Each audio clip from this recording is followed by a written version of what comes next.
This week, we're reading Parshat Behar Bechukotai, two parshas, Behar Bechukotai, which brings us to the end of Leviticus. And yet, I want to speak also about the parsha of last week. There is an important connection between Behar and last week, Emor. Behar, and by the way, it's the Behar. Behar means in the mountain. Behar, because it's the parsha begins about referencing Mount Sinai. But Behar includes much about the sabbatical years and the Jubilee years. So I want to read in English a little bit of the beginning. The Lord spoke to Moses, Behar Sinai, speak to the Israelite people and say to them, when you enter the land that I assign you, the land shall observe a Sabbath. You've heard of that? The land shall observe a Sabbath. 6 years you may sow your field, 6 years you may prune your vineyard and gather in the yield. But in the 7th year, the land shall have a Sabbath of complete rest, a Sabbath of the Lord. You shall not sow, you shall not plant your field or prune your vineyard. You shall not reap the aftergrowth of your harvest or gather the grapes of your untrimmed vines. It shall be a year of complete rest for the land. But you may eat whatever the land during its Sabbath will produce. You, your male and female slaves, the hired and bound laborers who live with you, and your cattle and the beasts in your land may eat all its yield. So far then, the sabbatical year, every 7th year, Shemitah, a rest for the land. Then you shall count off 7 weeks of years, 7 times 7 years, so that the period of 7 weeks of years gives you a total of 49 years. Then you shall sound the shofar loud in the 7th month, on the 10th day of the month, the Day of Atonement, Yom Kippur. You shall have the horn, the shofar, sounded throughout your land, and you shall make holy the 50th year. You shall proclaim release throughout the land for all its inhabitants. It shall be a jubilee for you. Each of you shall return to his holding, and each of you shall return to his family. That 50th year shall be a jubilee for you. You shall not plant, neither shall you reap the aftergrowth or harvest the untrimmed vines, for it is a jubilee. It shall be holy to you. You may only eat the growth direct from the field. In this year of jubilee, each of you shall return to his holding. When you sell the property to your neighbor, or buy any from your neighbor, you shall not wrong one another. In buying from your neighbor, you shall deduct only for the number of years since the Jubilee. And in selling to you, he shall charge you only for the remaining crop years. The more such years, the higher the price you pay. The fewer such years, the lower the price for what he is selling. For what he is selling you is a number of harvests. Do not wrong one another, but revere your God. For I, the Lord, am your God. So first of all, the sabbatical comes every 7 years. The land gets a rest. Every 49th plus 1 year is a jubilee, and we have an economic reset. The land which is the means of production. We've studied economics, controlling the means of production. Land is what produces what is valuable. The land is assigned to certain families, and over the years, it may get reassigned, it may get sold, but you're never buying the land. You're only buying a number of harvests until the next Jubilee year, when it all gets returned, an economic reset. To counter the tendency towards inequity where the rich get richer and the poor get poorer. There's a lot to learn in this. And last week, near the end of the Parsha, we read about the annual cycle, the seasons and the holidays. In Leviticus 23, we read, "These are the set times of the Lord, the sacred occasions, asher tikra'u otam b'mo'adam, which you shall proclaim in their season." And this is an interesting formulation. These are the set times of the Lord. These are God's holidays, which asher tikra'u otam, which you shall proclaim in their season. In other words, we are supposed to proclaim the holidays in their established time. They're God's holidays, but we proclaim them. A partnership here. God sets the holidays, but we are part of establishing them. We have to proclaim them. And then the chapter goes on to describe Passover, the counting of the Omer, Shavuot, Rosh Hashanah, Yom Kippur, Sukkot. Doesn't have Hanukkah. That came later chronologically. However, the very next thing after all that is the command to kindle the lamps with olive oil in the temple and have it burn continuously. So the rabbi said there's a hint of Hanukkah right there.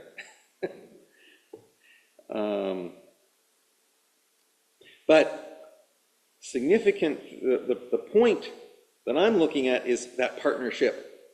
In one way, the opening verse acknowledges that these holidays, it's the partnership of these being holidays set by God but established by us. In one way, this acknowledges that these holidays come at a set time of the year, at a particular set time of the moon, but it is up to us to recognize the precise day that belongs to that moment of the phase of the moon. Do you understand that there's the phases of the moon, the cycle of the moon is 29.25 days. It's never clear exactly which day that the new moon belongs to. So we have to decide what that is. And ultimately, the way it used to be done is 2 witnesses would go to a court in Jerusalem and testify that they saw the new moon, and the court would decide, Ki mitzion teitzei Torah, udvar Adonai Yerushalayim, for from Zion goes the Torah and the word of God from Jerusalem. So that court would decide that this day is the beginning of the month. And if the court didn't want that day to be the beginning of the month, they wanted the next day, they had a little bit of leeway. They simply wouldn't convene and they wouldn't see the 2 witnesses, and it didn't happen. But once it was proclaimed at a certain point, fires would be lit on mountaintops, from mountaintop to mountaintop to mountaintop, to get the word out to Babylonia within a few hours, until people in between started messing up with the signaling. They stopped doing that. So we started observing our holidays outside of Israel for 2 days to cover both possibilities. I came to realize why, how significant that had become, and why we were doing that. When in Interfaith Dialogue, when I started interacting with the Islamic community, when they begin Ramadan, they have the same issue. What day does the month of Ramadan begin? What day does the new moon belong to? So if you ask a Muslim in this community, when is Ramadan going to begin? I'll say, well, it's Thursday or Friday, maybe Saturday. Well, when will you know? I had this conversation. When will you know? When we get there. But it's like, when at that day, the leaders of the community will call each other up. They'll look. They'll see. They'll decide. Different networks have different times that they do that. The different countries in the Islamic world start and end Ramadan on different days.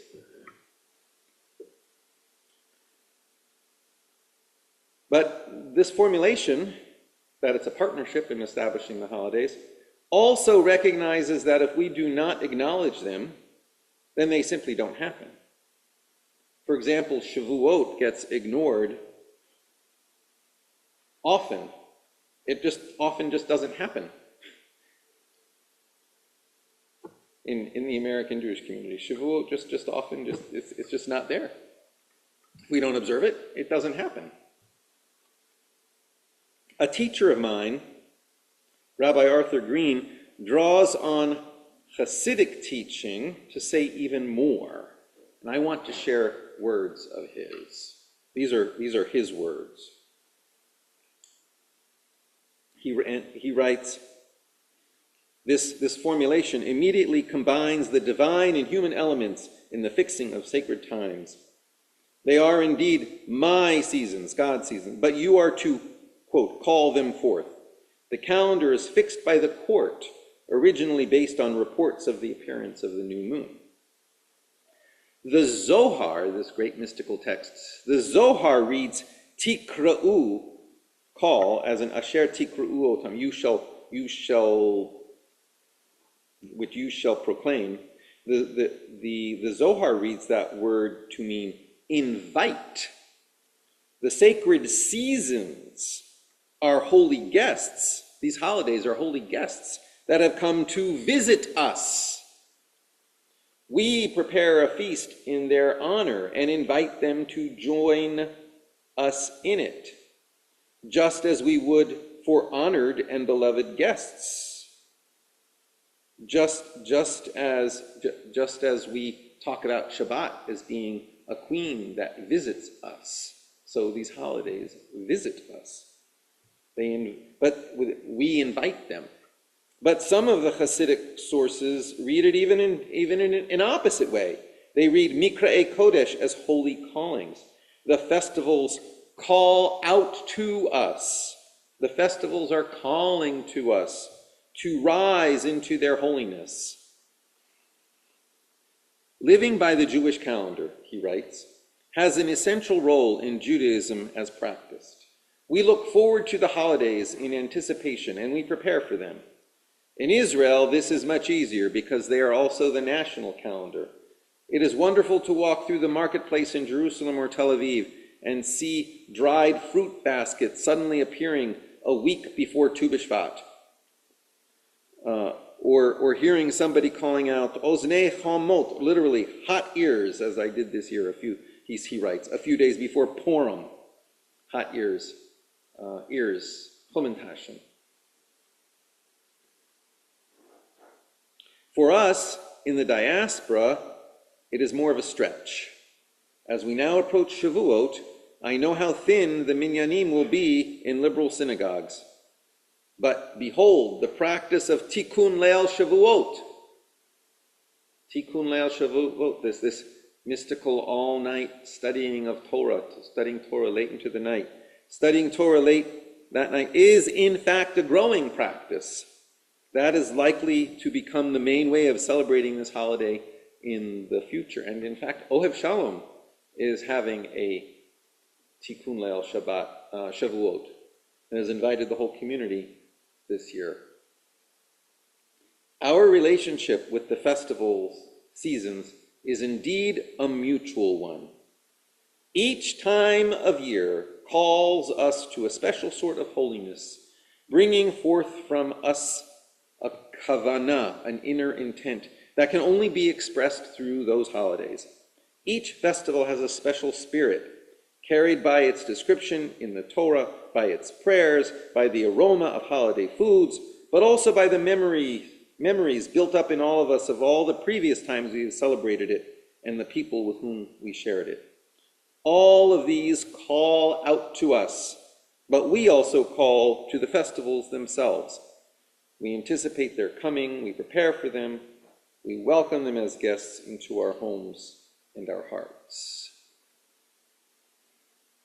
So when we look at how these festivals, how we relate to these festivals, maybe on a sociological level, we see how that's playing out for us in a spiritual level as well. This is so important. How we live out the calendar is like a curriculum, a spiritual curriculum. And Leviticus 23 is not only a list of holidays, therefore, it is about how we are to absorb those holiday seasons into ourselves, how we are to be the holidays, and how we embody their spirit and their message. I think the same can be said also about the sabbatical and jubilee years as seasons. You know, the translation that I read here said that I lost it here, but it's you shall announce release. You shall announce release among the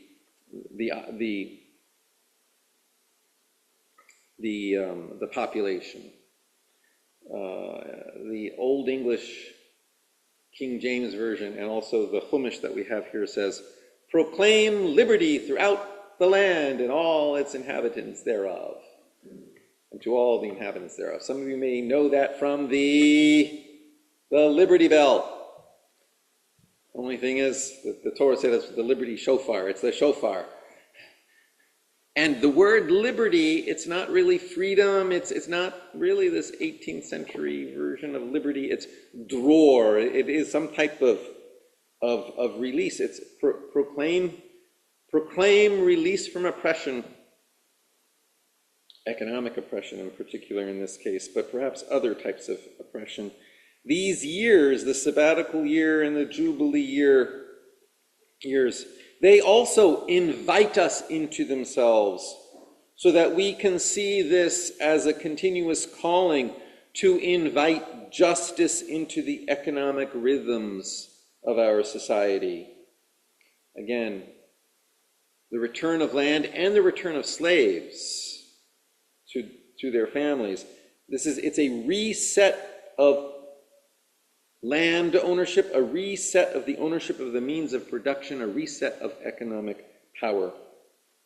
I recently heard one discussion where a commentator said that the Bible does not say anything about the stock market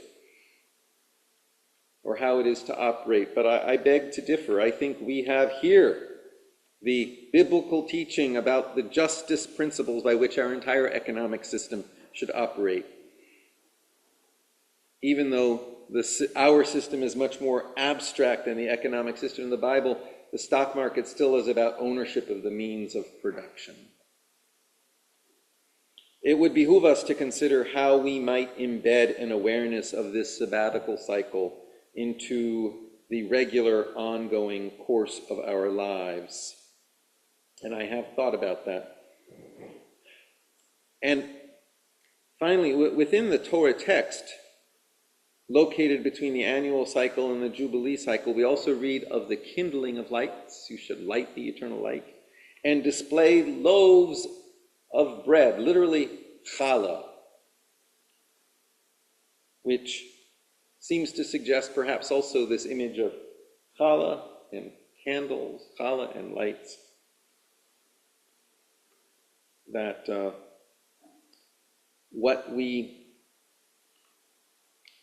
way we set our table for Shabbos and holidays is an expression of the holiness we are invited into by them. All the book of Leviticus can be said to be about how we shape our lives and how we shape the life of our community into a community of holiness. For the past many weeks, we have been reading through Leviticus. And this week we reach its end. So when we conclude a book, of course we rise and we say, Chazak, Chazak, Lanit, Chazek, strength, strength, and be strengthened. So let us rise. I'll chant just this last verse, which means these are the commandments which the Lord commanded Moses for the children of Israel in Mount Sinai. Ele ha-mitzvot asher tziva Adonai et Moshe el bnei Yisrael behar Sinai. chazak, chazak, v'nitchazek.